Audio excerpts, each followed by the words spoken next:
I'm David Guas, chef owner of Bayou Bakery in Arlington, Virginia.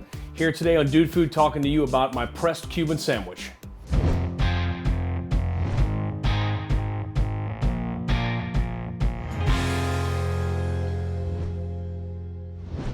So here we have a bone-in pork butt. We've already brined it with the salt and sugar brine, which is going to really help with the final flavor and the moisture content of the roasted pork itself.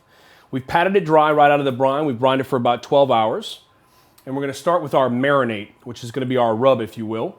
We've got some crushed red pepper. Got to have that heat, got to have that pepper. And we're talking about Cuba. We got to have our dried oregano. A lot of dried oregano in Cuban cuisine. And we wouldn't be talking about Cuban cuisine if we weren't talking about fresh garlic. Fresh chopped garlic. There's no substitution. Don't buy the minced stuff, pre-cut, pre-chopped, canned, jarred, nothing. Nothing will substitute for fresh garlic. We've got some cracked black pepper. And then here we're going to add a little bit of our extra virgin olive oil and just make it this nice sort of wet rub, if you will.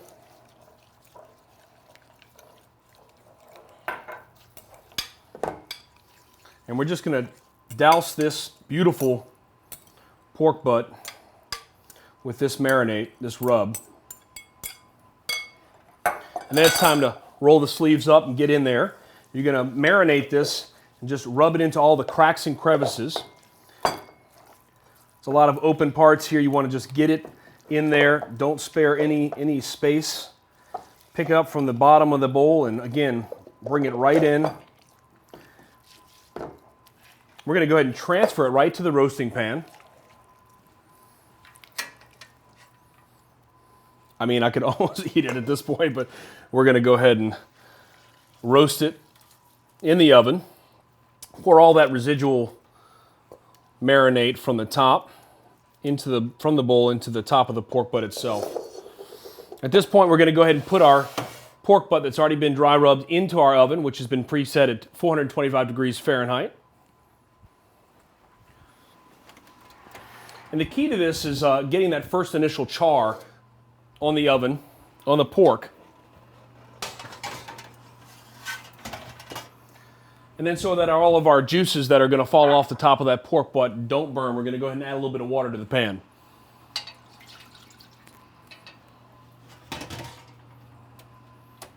So that initial temperature is really high. What that's going to do is really lock in all those juices and caramelize the top of the pork butt. And then we're going to drop that temperature down to about 325 and go ahead and roast it all the way through till it cooks to about an internal temperature of about 160 degrees. So now that our pork butt's out of the oven, we've allowed it to rest for about 15-20 minutes. The reason you do that is to keep those juices locked in and sealed. So we'll transfer the pork butt over to the carving station. And what I like to do is trim up a little bit of the fat, not too much, but you don't want to, after this is chilled, to be slicing this on the slicer with big hunks of fat in it. It's got tons of flavor inside going on, and we leave that as an insulator during the cooking process. That's why we don't trim it up ahead of time. So you just sort of poke on it and you'll feel where the fat is, and you just give it a little nip and tuck, if you will. Finding the fat and just sort of, it'll almost just sort of peel itself off once this is fully cooked. So at this point, we've got all our fat trimmed up. We're going to go ahead and wrap it up in some plastic wrap and get it in the refrigerator to chill overnight. At that point, it'll be ready for carving. So now our pork butt's refrigerated overnight. We've wrapped it nice and tight. We're going to unravel it. Again, this process is just to let the meat settle and be able to slice it a little bit better.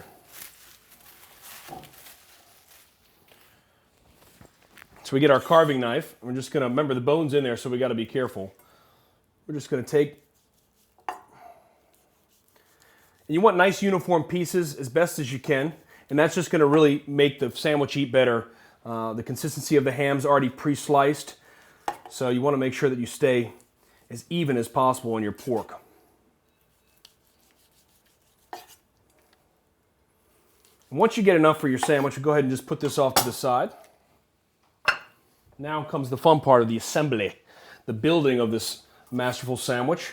Now, the Cuban sandwich has a lot of history in my family. My father was actually born and raised in Havana, but growing up in Louisiana because his mother was from Louisiana. So it's sort of the best of both worlds. You have a very popular sandwich. New Orleans is known for their po' boys. And then, of course, the infamous Cuban sandwich. So when you're shopping out breads, I think that you're looking for a very light, airy, crumbly bread, very similar to a po' boy bread, but it is also very specific. So you got to really shop it out. It's going to get a nice light texture when it's finished cooking. So we're going to start with building this sandwich. The key condiment here right off the bat is our mustard, our yellow mustard. It's going to give that tang and tartness to sort of balance out the fatty pork flavor.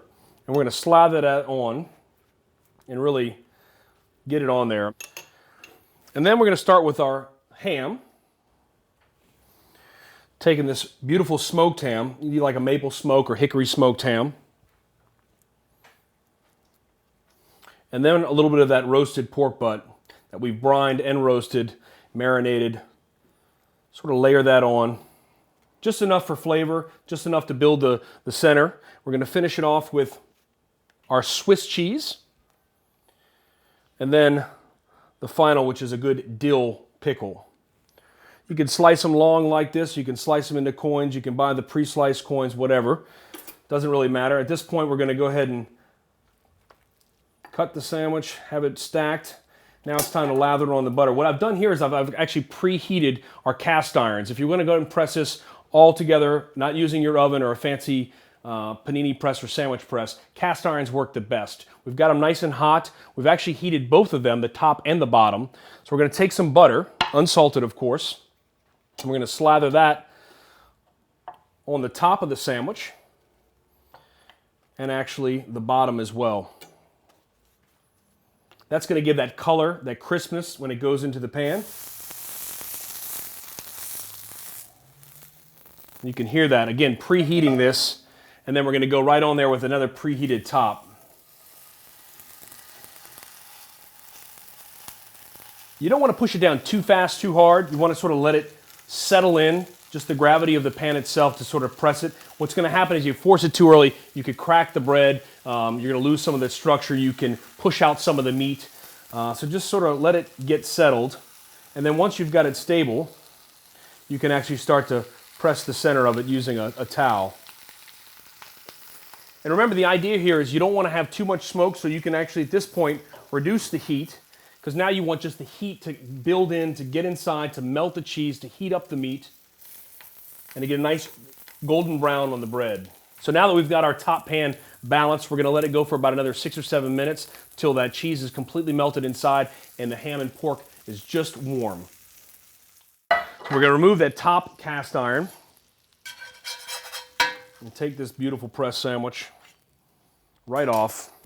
Now the other signature look or presentation to a Cuban, what makes a Cuban is the bias cut.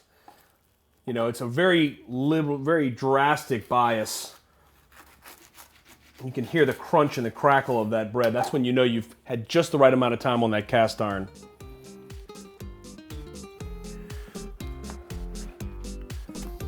And this is how we do it at my restaurant. This is my Cubano. You've seen it first here on Dude Food. Don't forget to subscribe.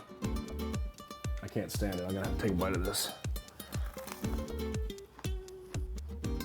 Unbelievable.